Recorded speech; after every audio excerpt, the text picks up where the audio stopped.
우리가 또 한번 봐야 되는 건 이진숙 방통위원장의 4대4가 어떻게 바뀌었는지를 본다라는 거죠. 반갑습니다. 김영은TV입니다. 3월 13일 내일입니다. 취재감사원장과 서울중앙지검장 이창수 등 검사 3명에 대한 탄핵 심판 선고가 진행될 예정입니다. 따라서 윤석열 대통령에 대한 탄핵 심판이 다음 주로 미뤄질 가능성이 높다라고 하지만 또 다른 소식이 전해졌습니다. 지금 내부에서요, 평의를 거치고 있다라고 하는데 3월 13일 날 당사자들에게 통보를 한 후 예정대로 3월 14일 선고 가능성이 있다는 관측이 제기되고 있습니다. 여기서 말하는 당사자 측은 이제 국회와 대통령실을 의미를 하고요. 해당 결정이 최종 확정될 경우 공식 발표가 있을 예정인데요. 과거에도 선고 기일을 사전에 예고하지 않고 발표한 전례가 있습니다. 이번에도 불상사를 방지하기 위해서 사전 공지가 이루어지지 않을 가능성도 있다라는 거죠. 또 원래라면 3월 14일이었는데 이 후순위를 앞으로 당기면서 윤석열 대통령의 심판에 대해서 조금 더 평의를 거쳐서 뭔가 6대3을 끌어내겠다라고 버티고 있다라고 생각을 했는데요. 더 이상 버텨봤자 똑같은 답만 낼 뿐이다라고 판단을 한 것이 아닐까라고 보고 있습니다. 민주당에서는요, 우원식 국회의장이 최상목 대행을 압박하고 있죠. 마은혁이를 빨리 임명하라. 그러니까 6대3의 탄핵 인용에 대한 대가리수 채우기 위해서 지금 마은혁 임명을 압박하고 있지만요. 마은혁을 임명한다라고 해서 빠르게 심판이 될 것인가? 그것도 의문이다라는 거죠. 이미 홍장원의 오염된 메모, 그리고 곽종근의 증언 강요와 회유, 압박, 위증교사 이런 상황들이 터지면서 이 헌법재판소가 추가 변론 기일을 잡는다라고 했을 때 이재명이가 3월 26일에 있을 2심 선고 시간이 안 맞는다라는 거죠. 그래서 그들이 생각하는 게임은 빤한데요. 이재명이가 3월 26일 공직선거법 위반 항소심 선고를 앞두고 위헌 법률심판 제청을 신청했습니다. 그러니까 재판 지연을 시키고 마은혁이 임명시켜서 6대3의 구조로 만들기까지 힘을 써보겠다라고 지금 움직이고 있는데 뜬금없이 헌법재판소에서는 14일 날 윤석열 대통령에 대한 탄핵 심판 판결을 내겠다라는 메시지가 터져 나온 겁니다. 이 부분에 대한 해석이 좀 필요한데요. 지금 헌법재판소에서 평의를 여는 중인데 이 평의에서 대치되는 쟁점들이 한 4가지 정도 보입니다. 이 부분에 대한 설명도 좀 필요할 것 같고요. 지금 이 윤석열 대통령 탄핵 각하 사인이 뜬 부분에 대해서도 한번 다뤄보도록 하겠습니다. 구독과 좋아요 버튼 꼭 눌러주시고요. 끝까지 시청 부탁드리겠습니다. 큰 힘이 되고 있습니다. 원래 윤석열 대통령 탄핵 심판 14일 예고되어 있고 뒤에 한덕수든 체제감사원장이든 이창수 중앙지검장이든 모르겠고 일단 윤석열 대통령부터 어떻게 먼저 끝내겠다라면서 순서 상관없이 윤석열 대통령부터 앞에 당겨서 움직였었는데 문제가 발생하니까 지금 이제 이창수랑 최재감사원장까지 먼저 시작을 한번 해보고 요 현재 내부에서 좀 어르고 달래보겠다라는 작전이었던 것 같습니다. 그러니까 국정 운영은 조금 정상적으로 돌아가야 되지 않겠나. 지금 우리가 계속 이렇게 마음이 안 맞아가지고 윤석열 대통령 탄핵을 두고 우리는 인용인데 너희는 기각이고 각하면 이거 지금 조율을 좀 해야 되지 않겠냐. 그러니까 딜 좀 치자. 국정 운영을 좀 정상화하고 그러니까 최재감사원장 이창수 중앙지검장 우리가 탄핵에 대해서 이거 기각해줄게. 그러면 우리 찐찐하고 윤석열 하나만 날리자. 이런 식으로 이제 내용을 딜을 하려고 순서를 좀 바꾼 것 같은데 그 내부에서 상식파들이 이거는 좀 말이 안 맞다. 단심제로 끝내는 거고 한나라의 대통령의 직무를 복귀시키느냐 파면시키느냐 그거를 우리가 해야 되는데 이게 정파 싸움으로 갈 일이 아니다. 완벽히 법리적으로 해석을 해보자. 뭔가 사인이 계속 안 맞는 거예요. 아무리 밖에서 SOS를 친들 내부에 있는 상식파들이 전혀 꿈쩍하지 않는다라는 거죠. 제가 생각할 때는 헌재의 그 비상식파들이 살짝은 포기하지 않았을까 이런 생각을 해보는 거죠. 그래서 민주당이 보면요, 지금 탄핵 기각 가능성에 대해서 정보를 좀 입수한 것으로 보입니다. 그래서 이 민주당이 장외 집회를 하고 있고 총동원령을 내리고 있고 거기서 대가리 깎고 있고, 우원식 국회의장은 최상목 대대행에게 마은혁이 임명하라 촉구하고 있고, 이재명은 위헌법률심판 제청을 하면서 재판을 연기를 해가지고 윤석열 대통령 탄핵 심판과 맞물려서 사법적으로 뭐 대응하겠다, 그런 방안을 좀 조율하고 있는 것으로 보이는데, 인제는 이재명의 꼼수에 대해서 당하면 안 되는 판이죠. 이제 국민들이 더 이상은 용서가 안 되는 상황입니다. 지금 헌재가 중요 사건 선고 기일에 대해서 당사자 측에 통보 후에 기자단 전체에 공지하는 절차를 따르고 있지만 3월 14일을 예정하고 있고, 그 전에 생각과 변동이 없다라고 한다면 내일 후딱후딱 처리가 될 것 같죠.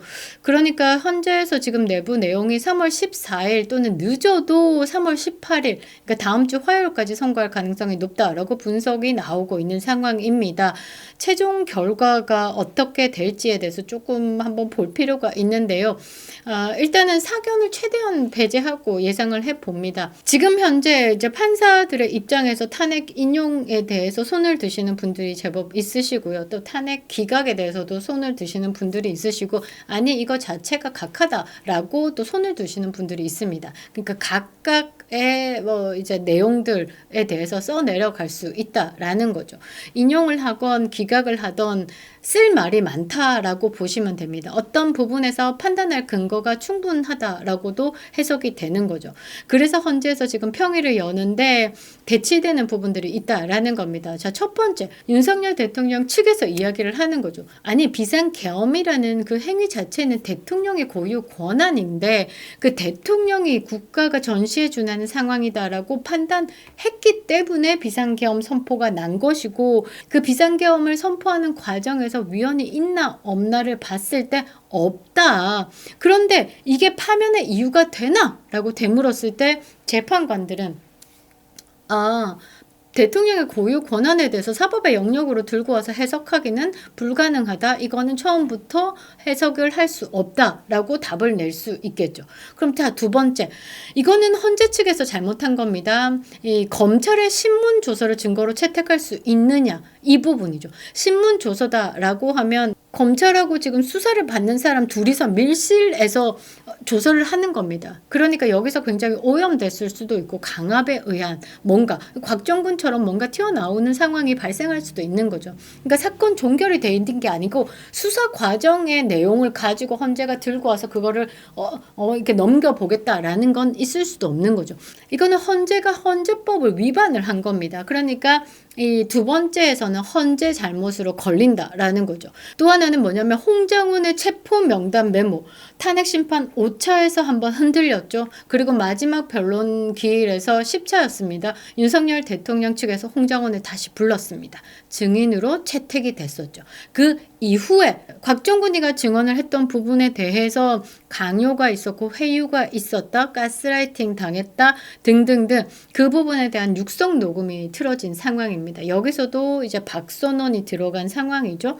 그러니까 지금 처음에 5차 때부터 진행돼 왔던 조서와 증언이 이 논란이 생겼으니까 추가 변론을 가지느냐, 재개를 하느냐 마느냐에 대한 고민을 가질 수밖에 없는 부분이죠. 이 부분에 대해서 지금 평의에서 논하고 있다라고 하는 겁니다. 그러니까 지금 문영배 측에서는 충분히 그 증언과 뭐 조서에 대해서는 우리가 알아서 판단할 수 있다라고 추가 변론 재개에 대해서는 뜨뜨름한 거고, 상식파들은 이거 증언이 오염됐다라는 부분이 드러난 상황에서 지금 이 내란죄 국헌 물론 폭동을 일으키기 위해서 대통령이 국회의원을 끌어내라 했고 체포 명단을 돌리면서 국회를 무력화시키기 위해서 지금 무력을 행사한 것이다. 이 부분에 대해서 정확하게 알아볼 필요가 있다라고 하면서 이제 추가 변론에 대한 고민을 좀 하는 겁니다. 이 부분에 대해서 지금 충돌을 한 것으로 보고, 전체 똘똘 뭉쳐서 지금까지 탄핵 재판을 이끌어 왔었는데 문영배 네가 절차적인 정당성 자체가 윤석열 대통령 구속 취소 판결에서 이제 박살이 난 거다. 왜냐?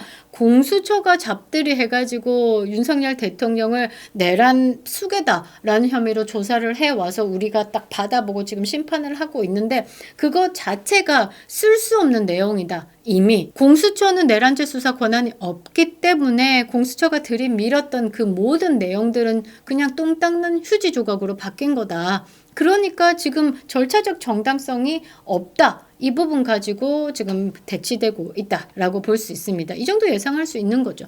그래서 현재 분위기가 뭐 원래라면 4대 4였잖아요. 이진숙 방통위원장의 판결을 보면서 문형배, 정계선, 이미선, 정정미 이렇게 였었는데 정정미가 여기서 쏙 빠지고 여기로 딱 들어온 거죠. 그래서 지금 탄핵에 대한 기각에 탄핵에 대한 각하에 5대 3 정도로 지금 나뉘고 있는 거죠. 이 상황에서 지금 문형배도 어쩔 수 없는 겁니다. 왜냐하면 문형배도 이 8명 중에 한 사람이기 때문에 본인이 이 판결에 대해서 뭐라 이끌어 갈 수 없는 거죠. 한 사람 한 사람이 다 헌법기관으로서 한 표를 행사하는 부분이기 때문에 이 표 싹 긁어서 내가 하는 대로 따라와 이렇게는 안 된다라는 거죠.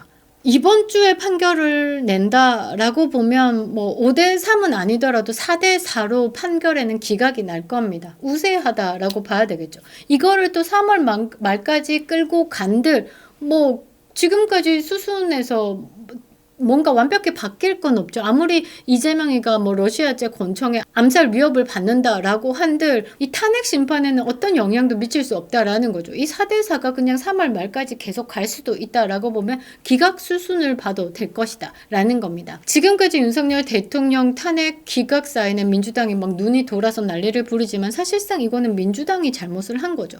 일단 민주당이 뭐 공수처를 믿고 지금까지 왔었잖아요. 근데 이 판을 절대적으로 깬 건 어떤 활약이 있었냐? 공수처의 활약이 있는 겁니다.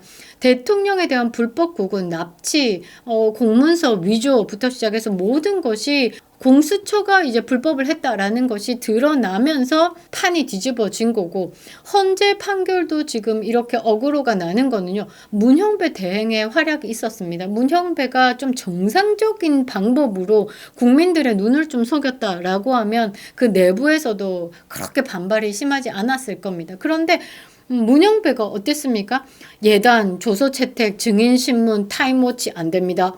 대통령이 직접 신문하겠다라고 3분만 달라라고 했는데도 안 된다 등등 재판을 끌어가는 부분에 대해서 굉장히 편향성을 보여줬죠. 그러니까 보수 재판관들이 딱 봤을 때 내심 열받는 거예요. 빡치는 거예요. 그러니까 정상적으로 뭔가가 작동이 됐다라고 하면 이렇게 빡치는 상황이 없었을 건데 뭔가 상황이 억지스러웠죠. 그런데다가 지금 지기현 부장판사가 윤석열 대통령의 구속 취소까지 딱 던지면서 지금 보수 재판관들이 절차적 정당성 훼손에 대해서 더 세게 주장할 수 있는 구실까지 만들어 준 거죠. 그러니까 이 내부에서 평의가 뭐 탄핵 인용에 뭐 8대 0으로 전체를 만든다 이게 안 된다라는 거죠. 목소리를 높일 수밖에 없는 거죠. 야 내가 그동안 네 하는 짓 좀 참아왔는데 너무 치사한 거 아니야? 지기현 부장판사 봐봐.